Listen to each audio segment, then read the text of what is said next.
sad and disappointed. It didn't work out from a result standpoint the way we wanted, but just feel so strongly about who he is as a person.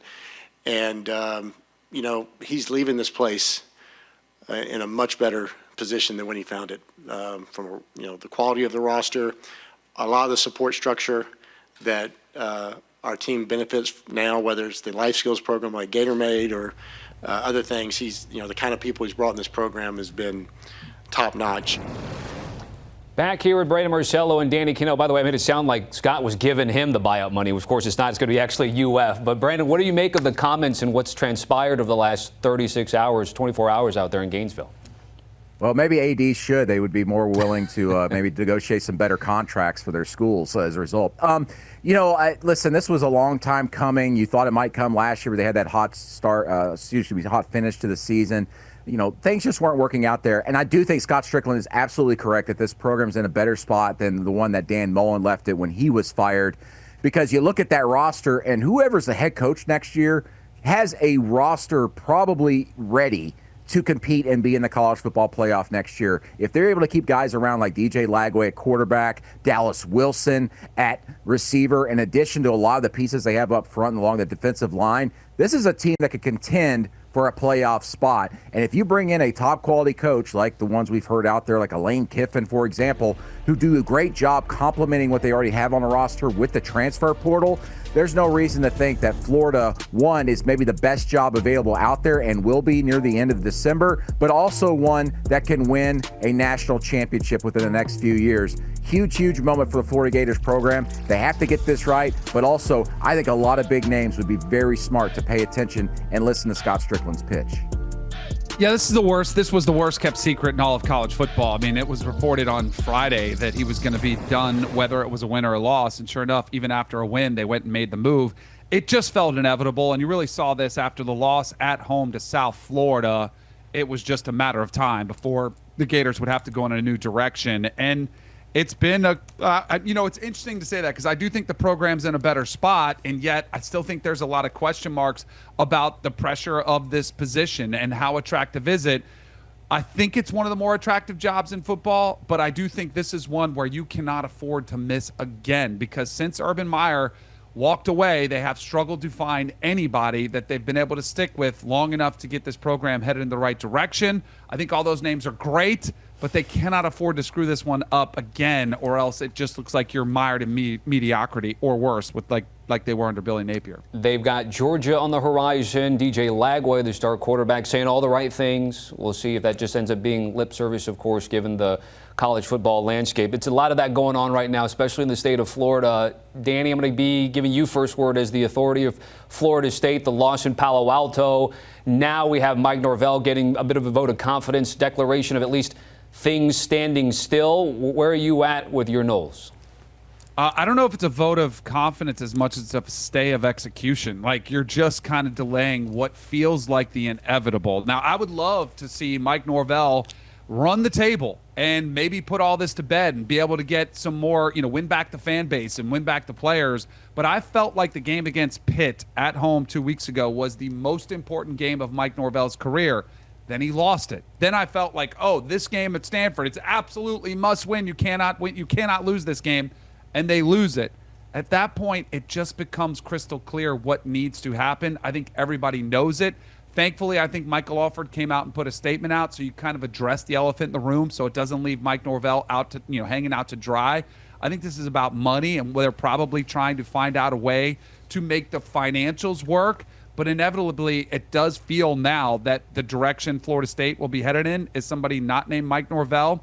And that's just, it is what it is. It's a bottom line business. I love what Mike Norvell has done. He's poured his whole heart and soul into the university, but the results just are simply unacceptable. The 5 worst words you want to hear as a head coach is you lost the locker room. And he's lost the locker room. You could see it on the sidelines during that game and through our reporting, including from our Chris Hummer at CBSSports.com, the words that were being said by some of the players in the locker room, almost mocking Mike Norvell and his approach and philosophical approach of how to handle things after a loss. It's not good. It's damning for him. And listen, Mike Norvell has not reacted very well after big losses. They usually go on a losing streak. This is the second time they've gone on a 4-game losing streak, and what makes us think that's going to stop anytime soon. Last year, they had issues in the locker room as well. That was part of the reason why they went 2-10. They kind of let go of the rope. They were all out for themselves. A lot of transfers in there that were disappointed and just were like, well, I'm going to go elsewhere. And I think they're getting into that same position right now. A lot of transfers on this team, and they all click together fascinatingly well in week 1. But as soon as that first loss happened, Mike Norvell didn't know how to quite handle it, as he's shown in the past. And sure enough, they're slipping away once again. And when you have players in the locker room, as our Chris Hummer reported, openly mock their own head coach, I think the writing's on the wall. They got to find a way to try and get some of these guys back together. But if they don't, as Danny said, this might just be a stay of execution.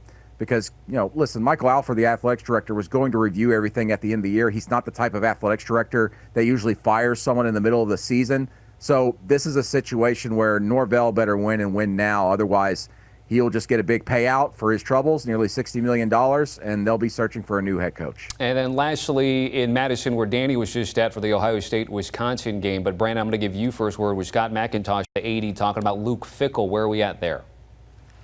Yeah, this is a situation where the athletics director is tied to the head coach. So you're going to see him giving this vote of confidence in a lot of ways, asking the fans and drawing up support, and also putting the plan together, going, we need to invest more in the roster. We need to go through NIL a little bit more in this upcoming offseason. But my question is going to be, will the boosters completely buy into that? And will the right boosters do so, especially if they keep losing the way they've been losing here of late? It's one thing to say this now. The plan sounds good. And, in fact, I'm leaning more toward Luke Fickell probably returning next year. But that can quickly sour if you start seeing the lack of results on the field and the boosters losing more of that idea of, well, do I want to put more money into this? Why not just go get another coach and figure it out from there, especially when an athletics director is most likely just saying this because his fate is also tied to the head coach.